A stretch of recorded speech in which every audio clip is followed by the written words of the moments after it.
Hi everybody, it's me, Miss Lucy. I'm a Girls Inc. facilitator at Libby Elementary School here in Chicago, and today I am showing you how to make your very own Play-Doh. So as you know, Girls Inc. facilitators from all over the city will be making videos and hosting live girl chats so that we can keep in touch and stay active together while y'all are out of school. Last week, Miss Brittany made a YouTube tutorial on how to make a really cool kaleidoscope. And if you didn't get a chance to check it out yet, you should go to our YouTube channel and have a look. This week, the theme is smart art. So we're going to use some of our math skills and our science skills to make homemade Play-Doh. And then we're going to have a Play-Doh challenge at the end to see who can come up with some of the coolest creations. So first things first, we need to gather all of our supplies for making our Play-Doh. The first thing that we're going to need is some flour. We'll also need oil and salt for the mixture. And then as an option, if you have food coloring at home, that could be a fun way to make your Play-Doh colorful at the end, but it's not necessary. Then you'll also need a bowl and a spoon for mixing, some measuring cups, and some teaspoons. So now we're going to start with our dry ingredients. So I have 1 cup of flour, as you can see here, and 1/4 cup of salt, as you can see here. Ooh, and I'm going to put it in my bowl. I'm going to mix the dry ingredients together and notice what it looks like. Is it dry? Is it wet? Is it a solid yet? Looks kind of like snow to me. See? Alright, next we're going to add the wet ingredients, which is just oil. I have vegetable oil, but any oil that you have will do.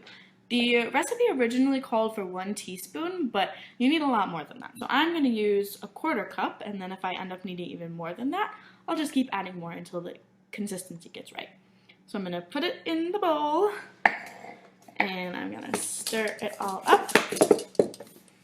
And notice how the texture changes. So when we had just the dry ingredients, I thought it looked kind of like snow. But now that I'm mixing in the wet ingredient, it looks a little bit like cookie dough to me. What do you guys think? I'm going to keep mixing it until it gets to the right consistency.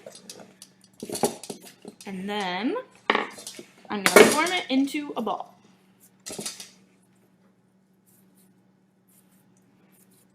And there we go. We have our Play-Doh. So this next part of the project is optional, but if you have some food coloring around the house, it might be fun to add it to your Play-Doh to make it a fun color. So I had some food coloring, and I decided to add a couple drops of blue to my Play-Doh because blue is my favorite color. So I added it to my bowl, I mixed it up with my hands, and voila! Blue Play-Doh! You may have noticed that the texture of this Play-Doh is a little bit different than the kind that you buy in the store. It falls apart a little bit more easily, it's a little greasier, and it's just overall a little bit messier. So before we move on to the creations part of our Play-Doh challenge, make sure that you clean up your station that you made your Play-Doh in. And also make sure that you get a safe surface that we can make our creations on. I'm going to use parchment paper, but you could also just use a regular piece of paper too. That would work. Now it's challenge time. So I challenge you to make these 3 things. 1, write your name out with your Play-Doh. 2, make a beautiful flower with your Play-Doh. And 3, make a pizza with all of your favorite toppings. Here's how I did mine.